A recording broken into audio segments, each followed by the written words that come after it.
Boa tarde a todos e a todas. Boa tarde, porque eu estou gravando no período da tarde, mas quem estiver assistindo durante o dia, bom dia. Quem estiver assistindo durante a noite, boa noite. Tá? Como combinado, hoje eu vou fazer uma preleção, tá? Fazer algumas falas sobre o sermão da 60ª, tá? Mais especificamente. Antes, porém, sempre tem um antes, né? Vou falar um bocadinho só sobre o Padre Antônio Vieira. Provavelmente vocês já tenham feito uma busca acerca da biografia básica sobre ele, tá? O Padre Antônio Vieira, também chamado Imperador da Língua Portuguesa, como eu demonstrei para vocês nas falas anteriores, quando eu li um dos poemas do Fernando Pessoa, contidos na mensagem, tá? Então, o Imperador da Língua Portuguesa, ele nasceu em Lisboa em 1608 e morreu na Bahia em 1697. Notem que ele viveu quase que todo o século XVII, aquele momento que nós chamamos de Barroco, tá? Ele escreveu por volta de 200 sermões, mais de 700 cartas, além de textos vulgarmente chamados como proféticos, e também a sua defesa contra o Tribunal do Santo Ofício. São 2 tomos. Vocês se lembram que eu disse também nas falas passadas que ele foi alvo do Tribunal do Santo Ofício, foi preso em 1664, libertado em 1668, e ele próprio fez a sua defesa. E essa defesa está publicada em 2 tomos, tá? Segundo Alcir Pécora, um dos maiores estudiosos da obra do Vieira e do Barroco, professor Alcir Pécora brasileiro, professor da Unicamp, tá? Todos os textos do Antônio Vieira primam por uma unidade que o Pécora chama de unidade teológico, político, retórica, tá? Em tempo, no Brasil, nós temos grandes especialistas na obra do Padre Antônio Vieira e no Barroco, com destaque para o próprio Alcir Pécora e para o professor João Adolfo Hansen, que foi professor na Universidade de São Paulo, na USP, tá? O que é o sermão? Primeiro vamos pensar nisso. O sermão, grosso modo, é um discurso que versa sobre um assunto religioso. E os sermões na época do Vieira e os sermões proferidos pelo Vieira, eles não vão ter só esse aspecto religioso, esse aspecto teológico. Eles também vão falar sobre as imbricações entre o religioso e o político e também sobre a própria estrutura dos sermões, sobre o próprio modo de se tomar a palavra dentro da igreja. Ah, então, o sermão é isso. E por que eu estou falando dessa questão? Porque o sermão da 60ª é um sermão discursivo. É um sermão que fala sobre a própria constituição do sermão. Eu diria, vamos dizer assim, de modo lato, tá? Que é a pequena arte retórica do Padre Antônio Vieira, bem? O sermão da 60ª, ele vai prestigiar a palavra como instituição digna para o sermão e a palavra também como instituição digna do saber divino. Tá? É interessante notar a importância da palavra. Eu tenho dito isso desde sempre, tá? Mas no século XVIII, um filósofo francês chamado Montesquieu, no seu livro chamado Do Espírito das Leis, ele vai falar o seguinte sobre a palavra. Geralmente as palavras nada significam em si mesmas, mas pela maneira como são pronunciadas.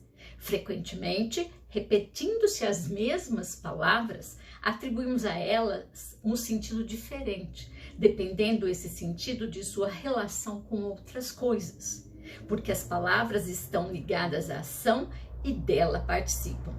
Eu tomei esse trecho, tá, por conta como o Vieira vai pronunciar as palavras no sermão da 60ª e como essas palavras vão estar ligadas à própria ação de proferi-las, à própria ação da pronunciação, isto é, a própria ação do sermão. Tá? Então vejam que esse texto para mim é muito significativo. O texto, esse trecho do Montesquieu, tá? Talvez vocês conheçam, mas não faz importância, quem não conheça, faça uma busca. Tá? Outra questão, existe um texto de ele é filósofo brasileiro chamado Roberto de Oliveira Brandão, chamado A Tradição Sempre Nova. Ele vai estudar, tá, a retórica aristotélica. E num determinado momento, ele não vai se referir ao Vieira, ele está se referindo a Aristóteles, mas eu posso expandir as palavras do professor Roberto Brandão para a obra do Vieira. O professor Roberto Brandão diz o seguinte, eu cito: o homem é o centro do sistema retórico aristotélico. E o Vieira é um homem aristotélico. Tá? Isso fui eu quem introduzi. Tá? Não o homem enquanto ser individual, mas aquele cujas crenças são compartilhadas por seus semelhantes. Isto é, o homem enquanto ser social. Então, o homem ao qual, Vieira se dirige, o homem a quem o Vieira faz referência nos seus sermões e no sermão da 60ª, que é aquele que vocês estão lendo, tá? Ou ainda podem começar a ler, é um sujeito social, ele não é um indivíduo, ele faz parte de um corpo social, seja o corpo da igreja, seja o corpo de uma nação, seja o corpo de uma cultura. Naquele momento ele é um corpo religioso, é o corpo daquele lugar que a gente conhece como Igreja Católica. Então vejam, é uma apreensão maior disso. Então, essas são algumas breves considerações para vocês medirem, tá? Para vocês terem dimensão do que é a palavra para o Antônio Vieira e do que é o homem para o Antônio Vieira, tá? Em tempo, quando eu falo no homem na sua dimensão social, no século XVII, que é o século que nós estamos aqui, que está em curso na nossa discussão, tá? Deus faz parte da sociedade de um modo muito intrínseco, de um modo muito ferrenho. Então, quando a gente fala de um corpo social, a presença de Deus é uma constante. O corpo social não existe sem Deus. Então, fazendo esse adendo para que nós continuemos as nossas falas, tá? Então, eu já disse aqui que o sermão da 60ª é um meta-sermão em que o Vieira acaba expondo as suas proposições retóricas e éticas acerca da arte de pregar. Então, isso é um meta-sermão, tá? 60ª. O que é a 60ª? Talvez alguns de vocês já tenham feito essa busca, mas eu fiz também e de um modo bastante didático, tá?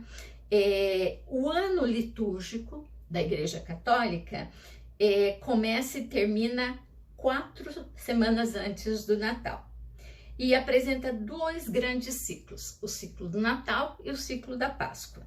O ano litúrgico começa com o primeiro domingo do Advento e termina com o último sábado do tempo comum. Vocês devem notar, vocês vão achar muitos sermões do Padre Antônio Vieira online, disponíveis. Que ele fala, aquele sermão da primeira dominga do Advento, sermão do tempo X. Então, os sermões, eles são titulados conforme esse calendário do catolicismo, tá? Então, eles se referem aos tempos que a Igreja Católica delimitou em relação ao Natal e à Páscoa.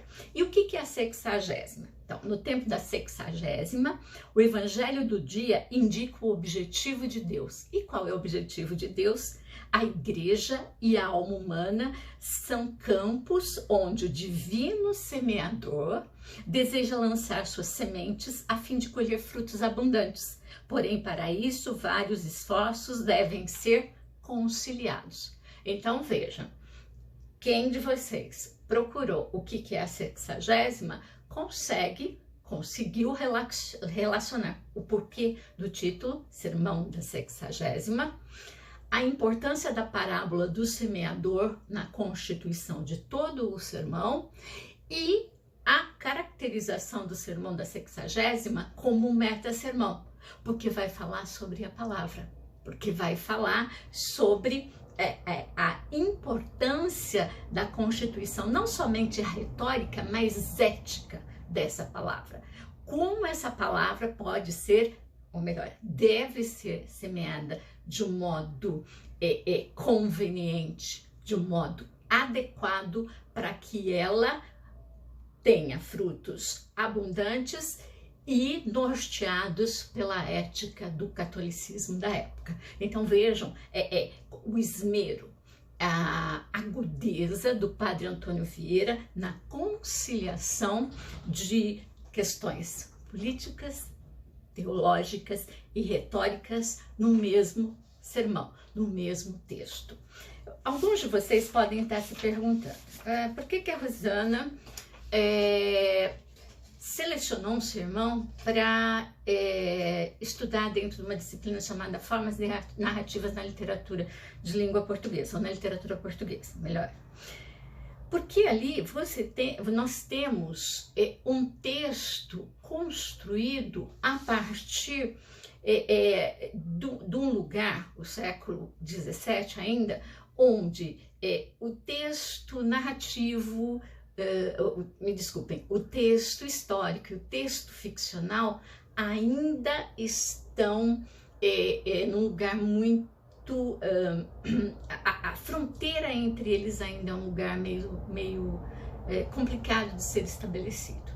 Vai ser só a partir do século XVIII, especialmente na França, com destaque para a França, né, em que o texto histórico e o texto ficcional vão ganhar limitações que vão preencher os séculos XVIII, XIX e parte do XX, para a gente hoje retornar a essa transposição constante de fronteiras.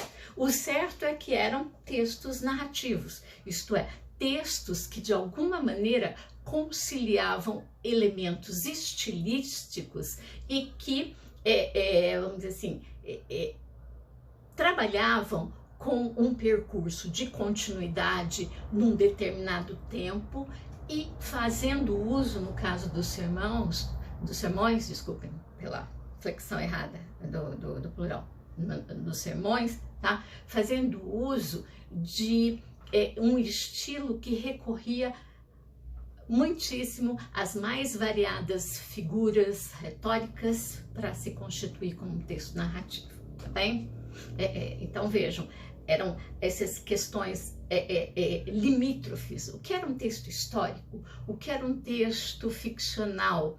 O sermão, estava claro o que era um sermão, mas ele de alguma maneira é um texto narrativo, ele tem eu vou usar aqui uma palavra, vamos dizer assim, ele tem uma pegada, o sermão do Antônio Vieira tem uma pegada histórica, da qual nós não podemos nos afastar. Então, ele se aproxima da narrativa do tipo histórico, tá? Por vezes também com uma vibe fabular, por conta do uso que se faz, especialmente das parábolas bíblicas, tá bem? Isso vocês devem ter notado também, tá? Então, falei o que é o sermão, falei sobre a 60ª, falei sobre a importância da palavra, tá? Então, vamos lá. De um modo geral, fazendo um apanhado geral do sermão da 60ª, depois eu vou me deter em trecho deles, tá? Quem leu deve ter percebido que o Padre Antônio Vieira ele faz uma crítica aos seus contemporâneos sermonistas, tá? Que tornaram o púlpito, isto é, o lugar lá à frente da Igreja Católica, depois à frente de outras denominações religiosas, como palco de uma comédia. Há um determinado momento em que o Padre Antônio Vieira vai falar da fábula da comédia, que o sermão não deve ser confundido com essas duas instâncias. Sobre a questão da fábula, eu vou fazer uma outra consideração mais à frente, porque a expressão fábula vai ser usada de modo conveniente em dois momentos do sermão, tá? Então, é uma comédia pela afetação culta de que lançavam mão. Também se refere à falta de decoro desses sermões, lançando ao público mais daquilo que favorece ao despertar do gosto do que do intelectual. Então, a premissa do Vieira é que as pessoas deveriam entender o que elas estavam tendo, o que elas estavam ouvindo, tá? Dentro daquele espaço da igreja, das casas, das igrejas, enfim. Tá? Não era só para que aquilo seduzisse o espírito, para aquilo entrasse como uma beleza a mais diante de determinadas situações ou como uma situação aterradora. Não, as pessoas deveriam pensar sobre aquilo e aquilo deveria reverberar como um ensinamento. Então, essa perspectiva um tanto didática do sermão. Contudo, não se pode negar que o próprio Vieira age um tanto assim, uma vez que seus sermões também falam para os sentidos, despertando paixões nos espectadores. Em tempo, tá? Essas minhas falas estão baseadas num trecho, num capítulo do livro chamado Máquina de Gêneros, do professor Alcir Pécora. O trecho chama-se As Artes e os Feitos, tá? Então, essa minha fala, desde o início, tá, da crítica a Vieira e seus contemporâneos, está calcada num texto do professor Alcir Pécora, tá? Então, porque eu conheço pelo menos dois filmes, duas situações narrativas filmográficas que tem o Vieira como protagonista. As duas, uma foi feita no Brasil e outra foi feita em Portugal, mas é interessante que os atores que fazem o Vieira são brasileiros. Um foi o Otton Bastos e outro foi o Lima Duarte, tá? Então, vocês podem assistir a essas narrativas filmográficas para ter uma dimensão de como poderiam ter sido as falas do Vieira nos púlpitos, tá? Porque nós não temos o registro dessas falas, tá? Nós temos os textos, mas pelo que segue nos textos, nós imaginamos que a eloquência do Vieira devia ser de tal monta que contagiava as pessoas que estavam ali presentes, por vezes não com aquilo que o intelecto ia digerindo, mas com um certo pavor, com um certo pavor do inferno, pavor das situações de reprimenda que poderiam, das situações de reprimenda das quais poderiam ser alvo, ou então do deleite, da possibilidade de ascensão aos céus. Então, é interessante acompanhar essas duas narrativas filmográficas para ver como isso poderia ter acontecido, uma experiência interessante. Isso vai formar um outro espaço de sentido, porque nós temos aquilo que nós compreendemos, aquilo que nós interpretamos dos sermões escritos. Mas quando a gente vê uma possibilidade, uma outra possibilidade narrativa, por via das imagens, a gente pode congregar essas duas ilhas de sentido. A do texto que lemos, que ouvimos, e a do texto a qual nós assistimos, tá bem? De um modo geral, tá? Vieira, ao lado de Camões, ele divulga um passado heróico elevado dos portugueses, lançando as bases para uma possível história futura mais alta. Eu já tinha dito isso nas minhas falas anteriores, quando eu falei do Quinto Império, quando eu fiz uma referência ao sebastianismo, tá? Tornando presente em seus sermões, Vieira acaba por criar uma mitopoética que impregnará seus sucessores, tá? Pensar nos textos, por exemplo, do Fernando Pessoa, nos poemas do Fernando Pessoa no Mensagem, aqueles que eu li, tá? E quem alicerçará esse futuro grandioso de Portugal será Deus, tá? E então, né, passando para o sermão, essas são umas questões de ordem básica, tá? O sermão da 60ª, ele foi pregado em Lisboa no ano de 1655, tá? Depois que o Vieira voltou do Brasil, quando ele estava em percurso pelas missões na região do Maranhão, quer dizer, mais ao norte do país, Maranhão rumando para a Amazônia, para a região onde é a região norte do país hoje, tá? Então, ele vai, de alguma maneira, fazer relação com a sua própria experiência de pregador, e não só o pregador na corte, dos lugares metropolitanos, lugares onde havia um outro público, mas também de pregador que vinha para as terras colonizadas no Brasil e se encontrava não somente com uma plateia de homens que conheciam algumas questões, e especialmente o texto bíblico, mas de plateias que não conheciam esses textos e que, por via da missão salvífica portuguesa, deveriam ser catequizadas, tá? Essa é uma outra questão, mas enfim, é para dizer em que momento da vida o Vieira profere o sermão da 60ª. O sermão da 60ª começa assim: e se quisesse Deus que este tão ilustre e tão numeroso auditório saísse hoje tão desenganado da pregação como vem enganado com o pregador. Ouçamos o Evangelho, e ouçamo-lo todo, que todo é do caso que me levou e trouxe de tão longe. Quer dizer, que me levou de onde? De Portugal para o Brasil, e trouxe do Brasil para Portugal. O que ele se dá? A missão de semeador. Porque no parágrafo seguinte há um trecho em latim que vai se referir à parábola do semeador, que nós temos numa nota de rodapé referido a Mateus, capítulo 13, versículo 3, tá? É aí que começa a parábola do semeador. Então, o Vieira se dá essa condição de semeador, e um semeador, inclusive em lugares onde aquela palavra não era, ou possivelmente não era entendida, inclusive por questões de ordem linguística, ou não queria ser entendida, tá? Então, vejam isso. Mais adiante, né, eu não sei se a versão de vocês é igual à minha, mas eu vou ler trechos, depois vocês, revendo as minhas falas, vocês podem achá-las, tá? É um trecho do 2º parágrafo, que diz o seguinte: para quem lavra com Deus, até o sair a semear, porque também das passadas colhe fruto. Entre os semeadores do Evangelho, há uns que saem a semear, há outros que semeiam sem sair.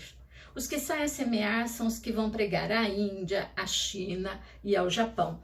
Então, há um trecho bastante conhecido de um dos sermões do Vieira, em que ele diz dos homens de muitos passos e de muitos passos.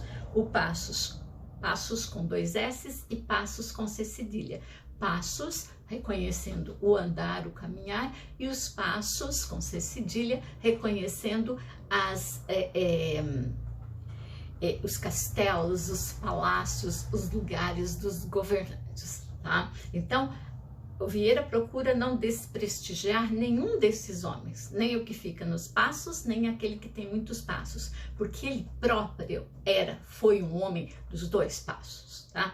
E aqui eu me lembrei, uma referência filmográfica, é um filme do Martin Scorsese chamado O Silêncio, a história de pregadores portugueses no Japão, no século XVII, já no século XVI para o XVII, tá? Já era mais do século XVII, onde o catolicismo já estava quase todo banido do Japão, mas jesuítas portugueses ainda eram mandados para o Japão para tentar recuperar, tá? Então assistam a esse filme, vocês vão perceber esses passos, né? E como essa atividade do semeador funciona, tá? E vocês devem perceber também que o texto do Vieira é pontilhado, é pontuado por referências bíblicas. Além da própria autoridade do Vieira no versar da língua portuguesa, o grande argumento de autoridade dele era a Bíblia. Isso me parece óbvio, especialmente no século XVII, tá? Mas vejam como ele trabalha a concatenação, tá? Dessas citações, tá? Indo do Velho Testamento para o Novo e mantendo um diálogo entre eles. Por exemplo, nessa página de onde eu tirei essa citação, ele vai fazer referência a Ezequiel, tá? Capítulo 1, versículo 12, onde se lê o seguinte: eu tenho uma Bíblia, tá? A Bíblia que eu uso é uma Bíblia católica, tá? E diz o seguinte: e cada qual andava adiante do seu rosto, para onde o Espírito havia de ir, iam, não se viravam quando andavam. Aqui ele está fazendo referência, o Vieira, aos anjos, aqueles sujeitos, aqueles seres, vamos no sujeitos muito mundano, mas aqueles seres que em nome de Deus teriam descido e sem temer qualquer represália, sem temer qualquer tipo de obstáculo, seguiam adiante sem retornar, sem sequer olhar para trás. Aqui, tá, o Vieira vai estabelecer uma comparação entre os anjos e os padres, os pregadores do seu tempo, tá? Homens, não mais anjos, tá? O que não diminui o que não diminui a responsabilidade desses padres, uma vez que eles, por vontade própria, se destinaram a essa vida, tá? Vocês também devem perceber que o texto do Padre Antônio Vieira é pontuado por perguntas. São perguntas retóricas, isto é, são perguntas que ele próprio vai responder ou na própria pergunta a resposta está contida, tá? Eu, de quando em quando nas minhas aulas, eu também faço algumas perguntas retóricas, vocês já conhecem esse expediente, tá? Mas o texto do Padre Antônio Vieira, o Sermão da 60ª e outros sermões, é pontuado desse tipo de procedimento, tá? Ele chama a pergunta a si, tá? Para que as pessoas possam pensar nas respostas, mas também que elas percebam nesse procedimento a resposta na própria pergunta, tá? Há também uma citação, logo na sequência, a Marcos, capítulo 16, versículo 15, ide por todo mundo e pregai o evangelho a toda criatura. Vocês perceberão que todas as referências, todas as citações da autoridade bíblica vão ter uma relação. Nada no sermão do Padre Antônio Vieira vai fugir da premissa, tá? Do tema, do tema em torno do qual ele vai fazer o seu texto, tá? Mais adiante, ele vai dizer o seguinte, quando ele fala da experiência dele, da missão no Maranhão. Houve missionários afogados, porque uns se afogaram na boca do grande rio das Amazonas. Houve missionários comidos, porque a outros comeram os bárbaros na ilha dos Arnãs. Houve missionários mirrados, porque tais tornaram os da jornada dos Tocantins, mirrados da fome e da doença, onde tal houve, que andando 22 dias perdido nas brenhas, matou somente a sede com o orvalho que lambia das folhas. Não me queixo, nem o digo, Senhor, pelos semeadores, só pela seara o digo, só pela seara o sinto.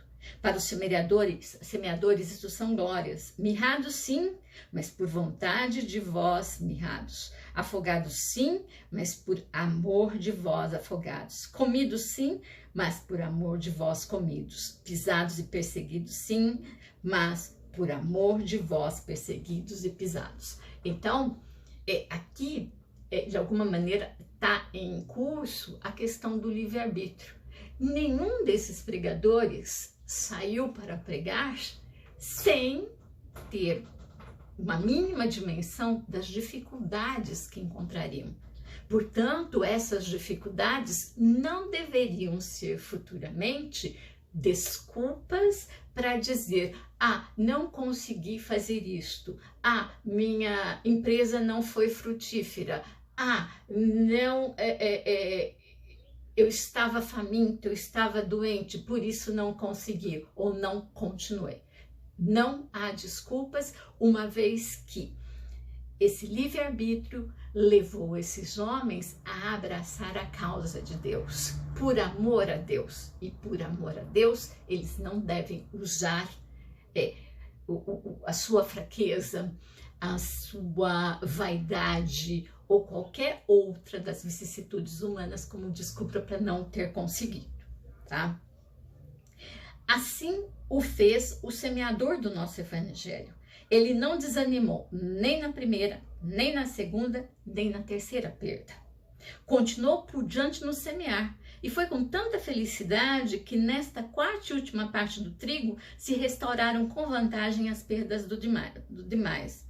Nasceu, cresceu, espigou, amadureceu, colheu-se, mediu-se, achou-se por um grão, multiplicara cento. Tá? Mais adiante, então, aqui nesse primeiro ponto, a introdução, tá? Ele vai falar acerca, ele ainda não vai explicitar, tá, a temática, mas nós, leitores, já percebemos, tá? Ele vai explicitar a temática do seu sermão a partir do tópico 2, que começa assim: o trigo que semeou o pregador evangélico, diz Cristo, que é a palavra de Deus. Os espinhos, as pedras, o caminho e a boa terra em que o trigo caiu são os diversos corações dos homens. Mais adiante, esse grande frutificar da palavra de Deus é o que em que reparo hoje. E é uma dúvida ou admiração que me traz suspenso e confuso depois que subo ao púlpito. Se a palavra de Deus é tão eficaz e tão poderosa, como vemos tão pouco fruto da palavra de Deus? Tá? Então, aqui ele começa a introdução do tema, para ao final desse mesmo parágrafo dizer o seguinte: pois se a palavra de Deus é tão poderosa, se a palavra de Deus tem hoje tantos pregadores, por que não vemos hoje nenhum fruto da palavra de Deus? Esta tão grande e tão importante dúvida será a matéria do sermão. Quero começar pregando-me a mim será e também a vós, a mim para aprender a pregar, a vós para que aprendais a ouvir. Veja a sagacidade dele. Então, todos os sermões, aqui o sermão da 60ª acaba ilustrando, que vocês poderão ler em outros, o padre Antônio Vieira vai ser explícito na temática. Ah, não sei qual é a temática. A temática já está explicitada desde o título. Se a gente ler o título, 60ª, sermão, epígrafe, parábola, a importância dada à parábola do semeador, a gente já imagina qual vai ser o tema, mas ele explicita isso, tá? Então basta ouvir e compreender. E é interessante aqui que nesse parágrafo final ele usa a expressão pregar com uma ênfase, pelo menos na minha interpretação, e aí eu relacionei a Jesus, ao Cristo. O Cristo que morreu pregado na cruz. Vejam, o Cristo saiu a pregar, mas ele falava, ele fazia os milagres, ele dava alguns exemplos, mas o grande exemplo da pregação do Cristo aconteceu quando ele foi pregado na cruz. E os acontecimentos que também sucederam a esse estar pregado na cruz. Então, o Cristo, ele não só saiu, mas ele também esteve por vezes, no final da sua vida especialmente, né, a última vez, pregado, imóvel naquela cruz, e aquele também foi um momento de pregação. Tá? Foi um momento em que as pessoas puderam ver, não só ouvir o ensinamento do Cristo. É interessante que isso não está explícito no sermão da 60ª, mas quando a gente nota as palavras utilizadas pelo Padre Antônio Vieira e em que momento ele dá ênfase para essas palavras, a gente vai perceber isso, tá? Então, a partir do tópico 3º do Sermão da 60ª, o Padre Antônio Vieira vai levantar as hipóteses de por que a palavra de Deus não tem surtido um efeito satisfatório. No tópico 3º, ele começa dizendo o seguinte: fazer pouco fruto a palavra de Deus no mundo pode proceder de um dos esses três princípios. Então, ele vai selecionar 3. Ou da parte do pregador, ou da parte do ouvinte, ou da parte de Deus. Vejam, se o tema é por que não surte o efeito satisfatório a palavra de Deus, ele vai ter que levantar hipóteses para que isso não ocorra. Então, ele vai trabalhar com 3 frentes, tá? O problema é a palavra, a própria palavra, tá? Deus. O problema é quem fala ou é quem ouve, tá? Então, vamos ver como ele vai trabalhar isso. Ele já vai logo chegar à premissa de que, sendo, pois, certo que a palavra divina não deixa de frutificar por parte de Deus, então a primeira hipótese eliminada é que a palavra de Deus seja a causa disso. Segue-se que ou é por falta do pregador ou por falta dos ouvintes. Por qual será? Os pregadores deitam a culpa aos ouvintes, mas não é assim. Se for por parte dos ouvintes, não fizer a palavra de Deus muito grande fruto, mas não fazer nenhum fruto e nenhum efeito não é para parte dos ouvintes. Provo, tá? Aí ele vai, cada uma das proposições do Vieira, ele vai provar, ele vai estabelecer argumentos que demonstrem a eficácia da sua hipótese, tá? Não adianta. A gente pode não concordar hoje, no século XXI, com os argumentos do Padre Antônio Vieira. A gente não pode esquecer que ele era um homem do século XVII, que ele era um padre católico, jesuíta, que ele defendia interesses da Igreja conciliados a interesses do Estado político português, da metrópole portuguesa. Portanto, nós temos que pensar, por mais difícil que seja, nós temos que considerar, por mais difícil que seja, alguns ingredientes de produção de discurso, da época de produção desse discurso. Se a gente pensar como nós pensamos hoje no século XXI, realmente nós não vamos concordar. E a questão aqui não é concordar ou não, é verificar a eficácia desse discurso, tá? Mais à frente, ainda no tópico 3º, Vieira vai dizer o seguinte: de maneira que o trigo que caiu na boa terra nasceu e frutificou. O trigo que caiu na má terra não frutificou, mas nasceu. Porque a palavra de Deus é tão fecunda que nos bons faz muito fruto, e é tão eficaz que nos maus, ainda que não faça fruto, faz efeito.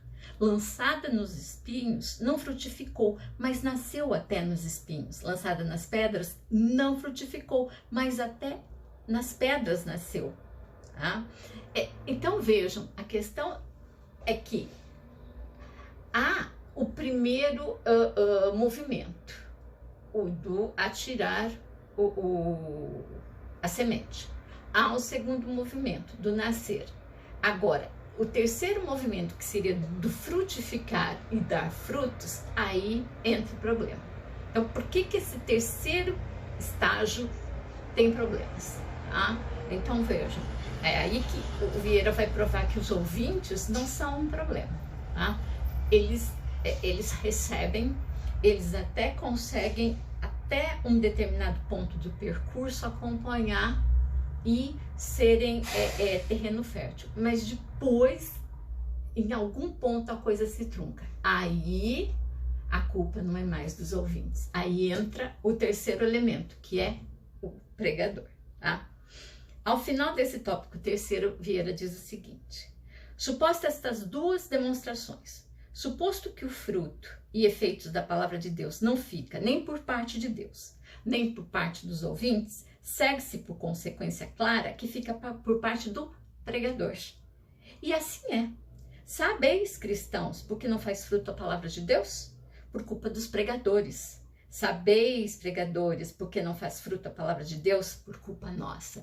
É interessante que esse sermão, meta-sermão, volta-se para a classe a qual pertence o Vieira.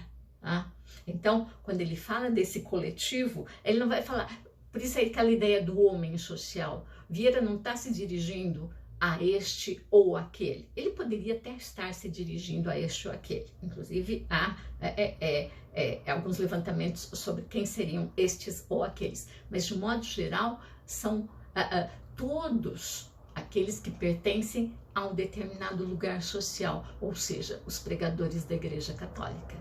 E a gente sabe que é um momento, a partir do século XVI, a Igreja Católica vive em tensão interna e tensão externa com os protestantes, isto é, os dissidentes da Igreja Católica. Então, são momentos de tensão. E o Vieira vai enfrentar essa tensão onde? No lugar onde ele melhor atua, que é o púlpito, tá? A partir do quarto tópico. Mas como em um pregador há tantas qualidades, em uma pregação tantas leis, e os pregadores podem ser culpados em todas, em qual consistirá essa culpa? No pregador podem se considerar 5 circunstâncias: a pessoa, próprio pregador, a ciência, a matéria, o estilo e a voz. Tá? Então ele vai, já chegou à conclusão de que, bem, o problema está no pregador.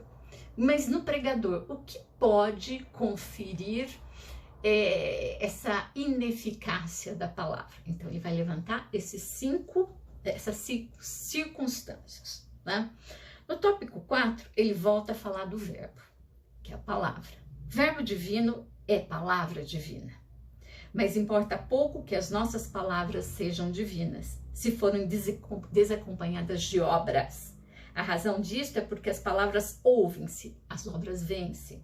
As palavras entram pelos ouvidos, as obras entram pelos olhos, e a nossa alma rende-se muito mais pelos olhos que pelos ouvidos. Então ele vai trabalhar com o quê? Com o poder da imagem, o poder daquilo que se vê. Nós sempre devemos nos lembrar que estes textos que eu estou lendo, que vocês estão lendo, os sermões, eles, antes de serem escritos, foram proferidos. Eles foram ditos dentro de igrejas. Então, por isso que eu falei para assistir àqueles 2 filmes sobre Vieira, pelo menos parte deles, né? Para vocês perceberem, terem uma mínima noção do que era, qual era a importância de ver o sujeito pregando, tá? Imagina o Vieira, como ele devia ser um sujeito convincente, como ele deveria ser um sujeito que arrebanhava as pessoas com o poder da sua eloquência. Pelo menos a gente imagina diante do que vai escrito. Poderemos estar errados, mas enfim, estou me fiando no que restou de palavra escrita, tá? No tópico 15, né? Será porventura o estilo que hoje se usa nos púlpitos? Né? Ele vai falar do estilo, que ele falou aqui do homem, que o homem deve ter não só palavras, mas dar exemplos, tá? E a imagem do Cristo nos vem à mente. Ele não só falava, ele era o exemplo, tá? Então agora ele vai falar do estilo. Será porventura o estilo que hoje se usa nos púlpitos? Um estilo tão empesado, um estilo tão dificultoso, um estilo tão afetado, um estilo tão encontrado a toda arte, a toda natureza? Boa razão também é esta. O estilo há de ser muito fácil e muito natural. Novamente, leitores do século XXI, ficamos pensando, mas o estilo do Vieira é rebuscado. O estilo do Vieira é redundante. Ele dá voltas e voltas para retornar ao mesmo lugar, tá? Então, mas, se comparado a alguns dos pregadores de sua época, o estilo do Vieira, por vezes, era relativamente inteligível, relativamente compreensível. Para nós, ele é extremamente dificultoso. E nós percebemos aqui, eu não sei se vocês percebem, mas há um alto grau de oralização desse discurso escrito. porque durante as minhas falas, eu tenho assistido trechinhos curtos das minhas falas, eu não gosto de assistir a todas. Eu percebo aqui, nas gravações, como eu repito palavras, como eu repito expressões, como eu dou voltas e por vezes sou redundante. Então, nós acabamos percebendo, façam esse exercício, que este sermão que está escrito, por vezes, ele acaba emulando o discurso oral. Ele acaba emulando a fala do próprio Vieira. Foi o Vieira quem, o Vieira redigiu, ele ditou esses sermões, depois que ele é liberado, ele é libertado pela Santa Inquisição Portuguesa, retorna ao Brasil, mas proibido de falar no púlpito.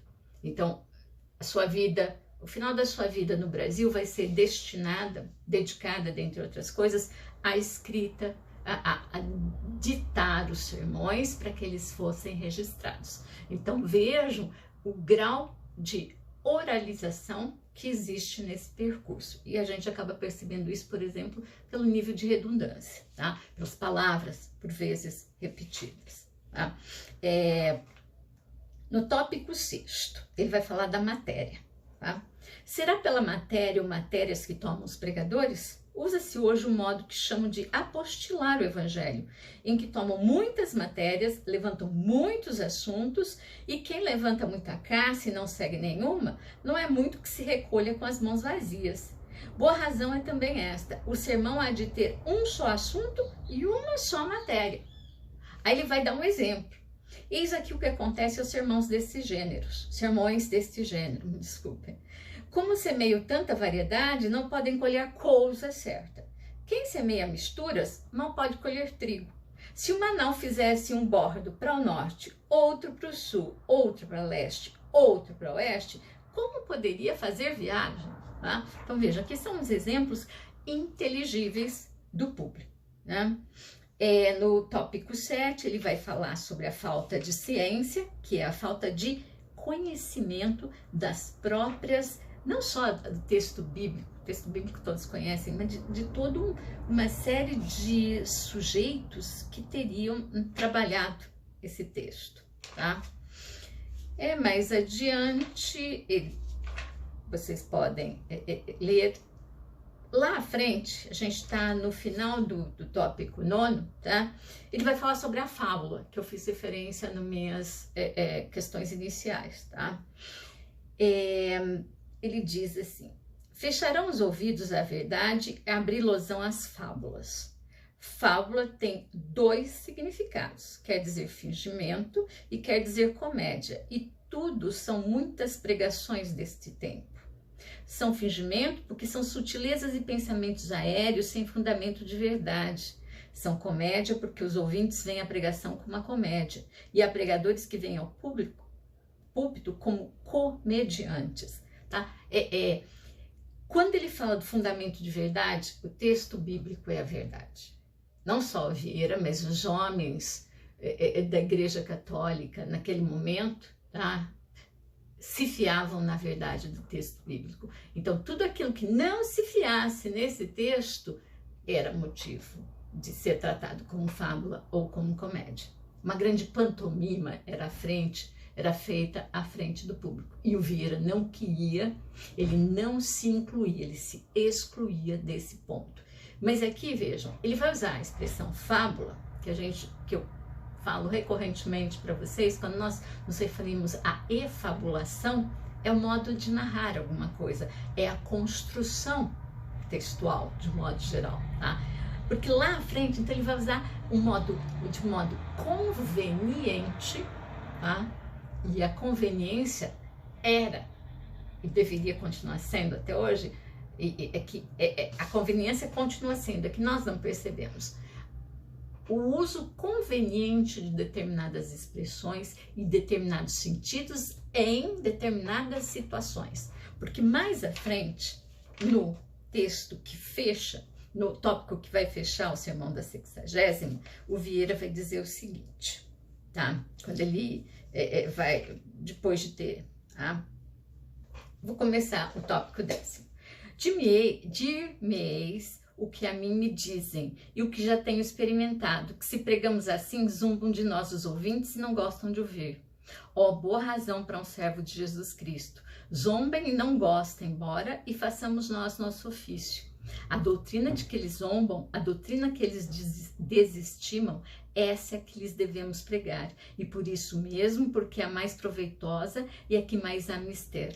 O trigo que caiu no caminho comeram as aves. Estas aves, como explicou o mesmo Cristo, são os demônios que tiram a palavra de Deus do coração dos homens. Ele vai falar do diabo, do demônio, inclusive nesse falar fora de um percurso de verdade. Então, no parágrafo final, ele começa assim, Vera. Enfim, para que os pregadores saibam como hão de pregar, e os ouvintes a quem hão de ouvir, acabam com o exemplo do nosso reino e quase dos nossos tempos. Pregava em Coimbra 2 famosos pregadores, ambos bem conhecidos por seus escritos. Não os nomeio porque os hei de desigualar. Altercou-se entre alguns doutores da universidade qual dos dois fosse maior pregador. E como não há juízo sem inclinação, uns dizem este, outros aquele. Mas um lente, que entre os mais tinha maior autoridade, concluiu desta maneira. Entre 2 sujeitos tão grandes, não me atrevo a interpor juízo. Só direi uma diferença que sempre experimento. Quando ouço um, saio do sermão muito contente do pregador. Quando ouço outro, saio muito descontente de mim. Então, aí, esse exemplo é um exemplo fabular. É um exemplo fabular naquilo que a fábula tem de tirem as suas próprias conclusões. Raciocinem, é a vulgar moral da história. Então, qual dos dois é melhor? Ou os dois têm as suas qualidades, sendo que um fala mais sobre mim, tá? E o outro fala mais sobre ele próprio. Com isto tenho acabado. Não acabou ainda, mas ele vai, lá no final ele vai dizer o seguinte: acima das tribunas dos reis estão as tribunas dos anjos, está a tribuna e o tribunal de Deus que nos ouve e nos há de julgar. Tá? Então, aí ele vai retomar, a gente percebe que é um discurso cíclico, não sei se essa seria a melhor palavra, mas é um discurso que retorna de onde ele saiu, ou seja, o sermão da 60ª, que tem esse título, retorna à 60ª. Não seja mais assim por amor de Deus e de nós. Estamos às portas da quaresma, que é o tempo em que principalmente se semeia a palavra de Deus na igreja, e em que ela se arma contra os vícios. Preguemos e armemo-nos contra todos os pecados, contra todas as soberbas, contra os ódios, contra as ambições, contra as invejas, contra as cobiças, contra as sensualidades. Veja o céu que ainda tem na terra, quem se põe da sua parte. Saiba o inferno que ainda há na terra, quem lhe faça guerra com a palavra de Deus. E saiba a mesma terra que ainda está em estado de reverdecer e dar muito fruto. Et fecit fructum centuplum. Então vejam que ele sai da quaresma, o título inicia-se pelo sermão da 60ª e retorna ao sermão da 60ª e a necessidade de semear a palavra de Deus para que ela faça frutos. Tá? Eu fiz essa breve preleção, tá? Para que vocês tenham um suporte a mais, tá? Para que possam fazer o próximo exercício, que eu disponibilizarei a partir de amanhã, segunda-feira, dia 1º de junho, e que vocês terão 2 semanas para fazer. Vou dar um tempo maior, para que vocês possam refletir, possam pensar, possam inclusive fazer perguntas por via do AVA para mim, eu posso responder, posso passar outros textos para que vocês leiam, tá bem? E, no mais, aqui eu sugeri já pelo menos três textos filmográficos. os textos, os filmes sobre o padre Antônio Vieira e o filme do Martin Scorsese, O Silêncio. O silêncio, vocês vão perceber que ele incomoda muito.